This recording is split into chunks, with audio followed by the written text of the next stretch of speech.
Okay, hello and welcome back to the channel.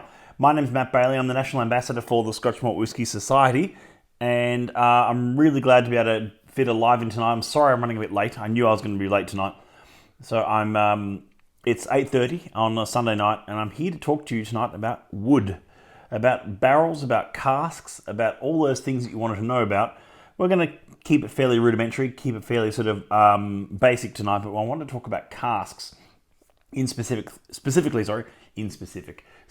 about three types of cask, and also a little announcement about something coming up, which I can now reveal to you. Well, there's not much happens over the weekend in terms of announcements, but I leave that for the weekdays. That's always the fun part. Okay. Hello to everyone joining in, by the way. Sorry. And I want to also just, before I do, I'm going to just shout out to Dave Paradise, who is the UK ambassador for Glenfiddich, who's just announced that he's taking a 6-month sabbatical. Sounds very cool. And I thought, maybe I should do that. I should go a 6-month career break.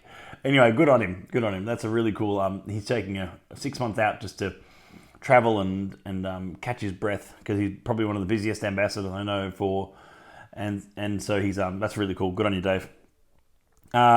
Whiskey_and 45 Finn, Matt Music MW, Ed Moen, Ali's, Mr. Mitch, Sable Scotch, Pat Stebb, Last Word Brewing, Whiskey Saurus, Nick Husek, and Caribbean Whiskey Drinker. Thank you everyone for tuning in.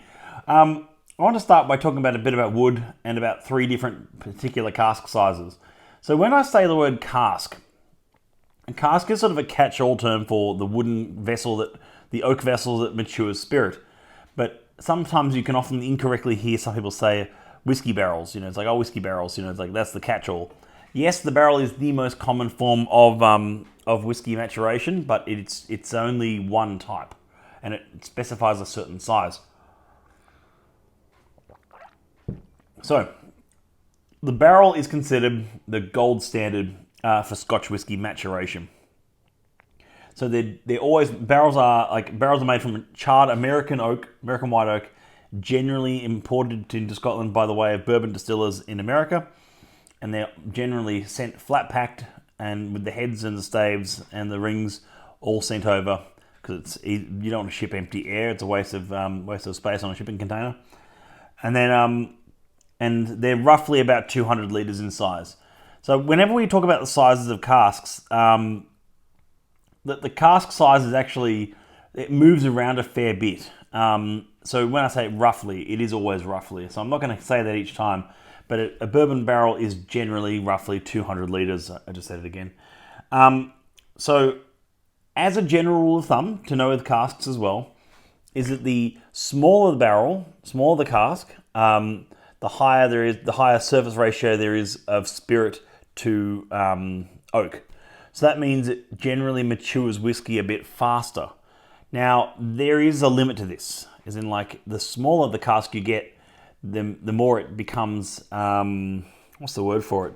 So if it becomes over-oaked and under-matured. That was one of the best phrases I've ever heard used for it, especially when you're heading into those sort of 20, 30, 50 litre casks. Yes, you get a higher surface ratio, but it unfortunately can taint the spirit, and it can create the spirit which is overly oaky, overly tainted, and not fit for whiskey production. Whereas bourbon barrel is almost like that sweet spot of being just small enough that it's good for whiskey maturation, but just big enough that you get a bit of quantity out of it as well. And it's so therefore most bourbon whiskey, most American bourbons are matured, and we've talked about bourbon classification before, so I won't delve into that tonight. But most bourbons are matured between sort of 2 to 5 years. Not many matured over that. There are a few here and there. Russell's Reserve 10-year-old, but really, and things like that. And Booker's, which is generally 6-7 years old. But generally, most bourbon is quite young. There are, of course, extreme examples like the Pappy Van Winkles, which are sort of 15, 20 something, and 15, 20, and 23 years old. I can tell you the pick of the bunch is the 15, but they're still just lovely Buffalo Trace spirit, aged a bit longer. So anyway, yes, because of this, I've got a few notes here for myself, and I don't want to miss out anything here. So generally speaking, if it's got that really sort of, if it's a really active cask, and it's just had bourbon in it, now it's shipped over to Scotland, and it's an ex-American oak, white oak bourbon barrel. Generally, Scotch whisky producers won't mature a first fill for longer than 14, 15 years. Now, that's because you're going to get way too much influence from the oak on a first fill barrel otherwise. That's why a lot of first fill barrels are 7, 8, 9, 10 years old. After that, it's sort of like, oh, you don't see too many first fills after that because the first fill it will impart too much flavour in too short a time. And it'll become just overly vanilla-y and lose a bit of the spirit character. So that's why refill, hashtag team refill is quite a fantastic alternative, because you're getting all those lovely flavours, but on the second time around after a recharring. Let me grab some of those comments coming in. Mads, good to see you. Calte, good to see you. Lee Wallace, good to see you. How good is working the Sunday night shift at a bar and SMWS goes live? Cheers, big ears. Yeah, Cal, I'm glad you're enjoying this from a bar. That's awesome. Just Dramming joined. Freddie Mate joined. I'm the Nixie. I'm the Nixie. I'm going to go with that. Joined. Pappy is so hard to get in Australia or America, but it's easy to get cigars by Pappy, man. Yeah, the Pappy cigars they make as well. They're like Pappy infused cigars or something. I don't know. Look, I wouldn't buy. Personally, I wouldn't be buying modern Pappy. I find most of it is just you're buying Buffalo Trace. It's Buffalo Trace.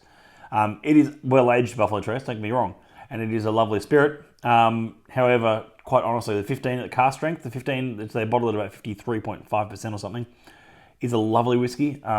Yeah, the 20 is nice, and the 23 a little bit overcooked in my opinion. But I've been if you say that to American whiskey lovers, you're banished for life. So I tread carefully saying those things. Marlia Barry joined. Good to see you. Oh, good to see that Ginapalooza was going to. Yes, it was yesterday and today, I think, wasn't it? And maybe tomorrow. I don't know. Good to hear it was going well. I would have gone, but I just wasn't that organised. So yeah, the second most popular type is the hogshead. So we've talked about barrels. Now let's talk a little bit about hoggies.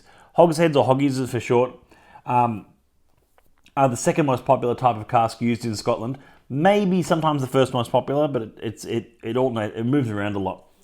So it's approximately, and it's again, roughly 238 to 245 litres in a hoggie.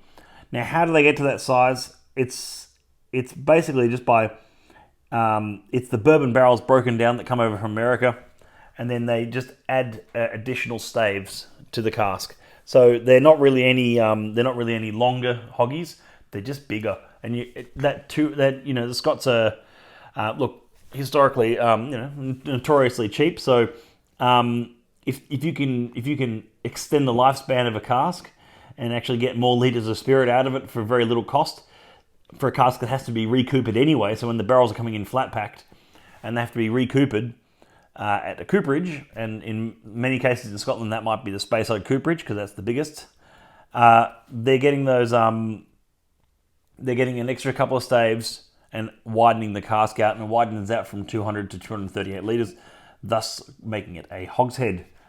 So hogsheads are great for creating a hogsheads. One of the things I find most about hogsheads that I love is that they're great for creating a very spirit-forward whiskey, which I personally love in a whiskey. Now, I love, of course, cask influence, and we all look for good cask influence and integration in the spirit. But hoggies for me are the example of where they actually shine the quality of the spirit a bit better, rather than just being all those rich vanillas that you get off a barrel. There's pros and cons to both, of course. It all comes down to personal preference. But you don't see too many first fill ex-bourbon hogsheads. You see some first fill, obviously ex-Oloroso hogsheads and first fill ex-PX hogsheads and whatnot. They're seasoned casks. But you don't see too many first fill hoggies. Well, certainly we don't anyway. And so refill hoggies are a great way to, especially for peated whiskey, great way to taste the spirit character of a great Islay distillery is through a hogshead. So it's a diminished cask character, but only by a fraction. But it means an increased spirit character, which is a desirable trait. So one of my favourite hogs from this release, from this outturn. Look, there's quite a few. I don't have an out. Oh no, I do have an outturn. Let me grab one from here. There's quite a few hoggies that I love in this. If you go through the outturn, you can spot quite a few of them. Oh, yeah, the 10.175 pork scratching eau de vie. That was one of the malts of the month. An 11-year-old refill hogshead. I've actually got some bottles here. Oh, actually, no, if there's any, I don't think there's any left of this either, but the 95.29 Tossing the Bouquet. Lovely whiskey. That was a refill hogshead, and that was this one here. I'm going to hold that one up to the camera so you can have a look. I want to show, I've brought 4 whiskies from 4 different casks, actually, out onto the table with me tonight, just to show you. So that's an example of a whiskey where it's an 11-year-old from a refill ex-bourbon hogshead. And then, just to rewind a bit, here is a whiskey from a first fill ex-bourbon barrel. So something like Juicy Yet Mouth Drying. A 12-year-old first fill ex-bourbon barrel, that one. So we've gone from barrel to hogshead there. And of course, you can have hogsheads, as I said, ex-Oloroso, ex-wine casks hogsheads, which look a bit like that, when they'll say first fill ex-Oloroso. And the malt of the month was pretty good. I'll agree with you on that one, Admoan. Both malts of the month were very good. One was a 70.33 and one was a 10.175. 2 very different malts of the month, but because it was a 2-month issue, that's why we put 2 malts of the month in, being November, December. And then, of course, there's barriques as well, which is, the word barrique is simply a French translation of the word barrel. It's majority of which come from France, come from Bordeaux, with red and white wine barriques, and they're very similar to barrels in that they're 225 litres, so sort of in between a barrel and a hoggy as we know them. Yeah, but the main differentiation for a barrique is that it's the species of oak and the contents that came before it. So it's a French oak rather than an American oak, and it's the contents that come before it, which is usually wine, red or white wines. It can make for some very wild wine whiskies, which are lovely. And of course, butts. Butts are the other one, which is the 4th one I want to touch on, which is generally speaking 500 litres. And whiskey butts mature in whiskey butts which are ex-sherry. There's no such thing as ex-bourbon butts. They are a wine industry. Fortified categorization of cask, generally speaking, and they are 500 litre to be called a butt. And then you get whiskies that look a bit like this, which is a 21-year-old whiskey matured in a butt. That came out last year, that bottling, I think. I always forget. But 27.112, one of 532 bottles. That gives away that there's a lot of bottles, even after 21 years. I can't even see through that bottle. It is basically pitch black, reddish, lovely amber liquid in there. Beyond amber, actually, that's well beyond. That's basically black. I'm going to look forward to opening that. Yeah, 5.70 as well. Yeah. That was a sherry hogshead, Admoan. So there you go. When Matt shows us a whiskey but doesn't have a dram, you have shamed us. Yeah, Cal. Okay, I'll take that. Look, I don't have a dram in front of me at the moment. I'll pull one soon. I haven't had a chance yet. Like I said, I'm running a bit late tonight, and I had some other things on. But yeah, that's really what I want to touch on tonight. Just a real sort of broad overview of some barriques, some butts, some hogsheads and barrels, and some of the differences we see them. Mads, they're all open. Well, I mean, here we go. I'll prove it. Look. They're all open. The Tossing the Bouquet is actually completely empty. That's long gone. There's still half a bottle of my 135.12 Juicy Yet Mouth Drying. I haven't cracked open my 27 yet, only because it's a 21-year-old first fill Campbelltown whiskey that I have a huge affinity for.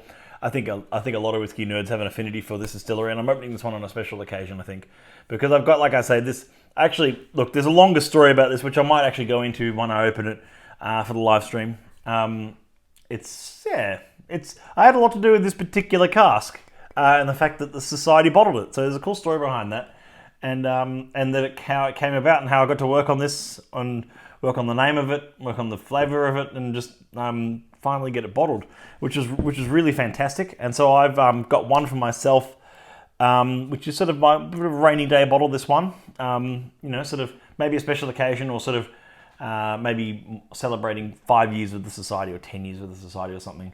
If I celebrate 5 years, I'll be opening it early next year.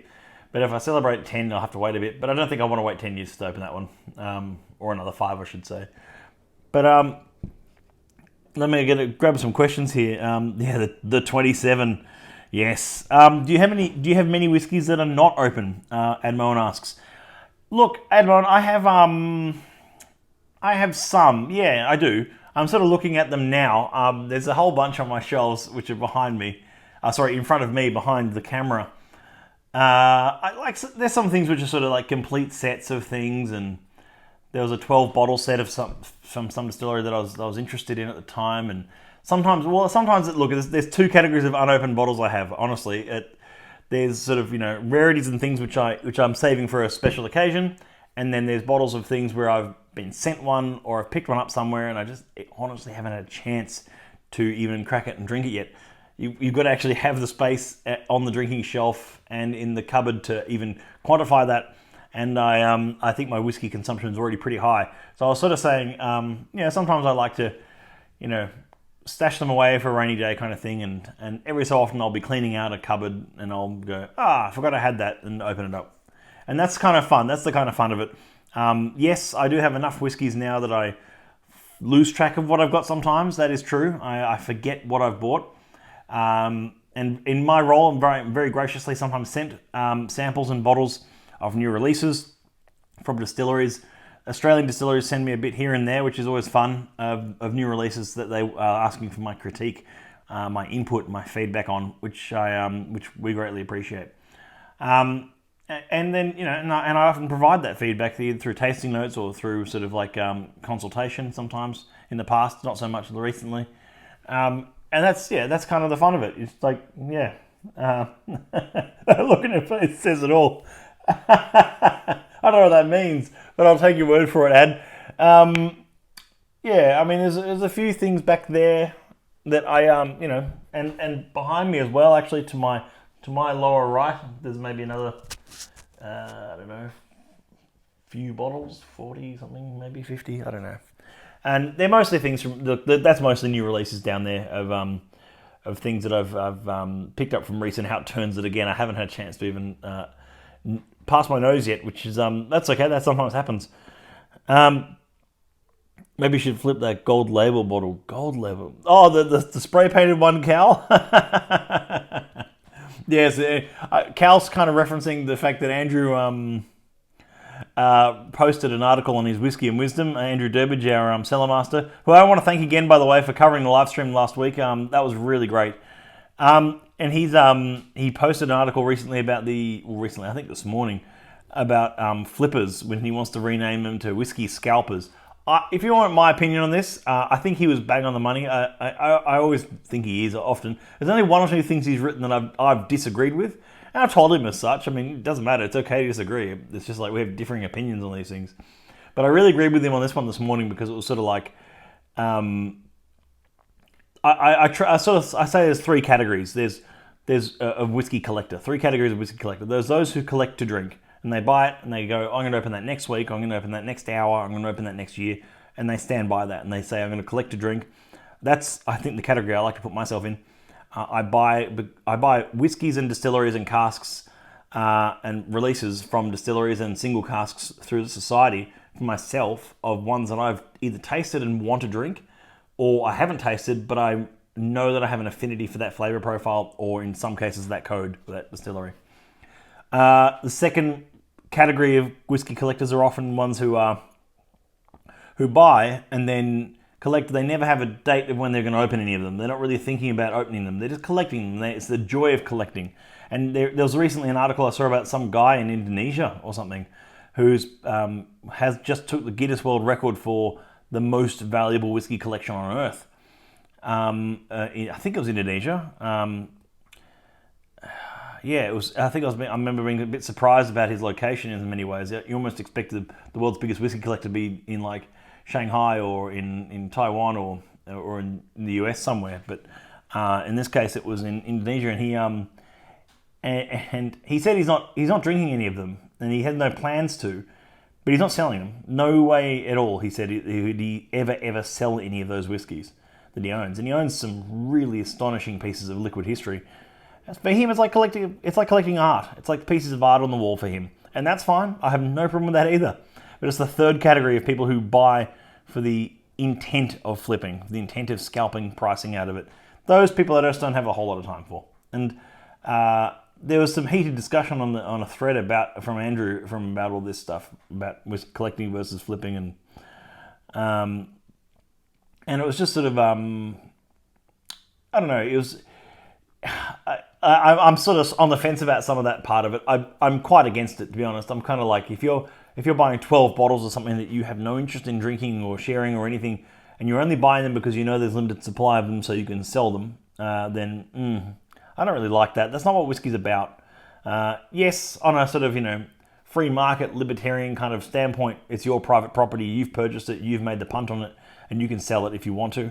But on the other hand, I just don't get this whole sort of like buying just so you can, raise the prices of those releases, and then you can give the distilleries and big distillery companies an excuse to just raise their core price as well. So it's like, well, anyway.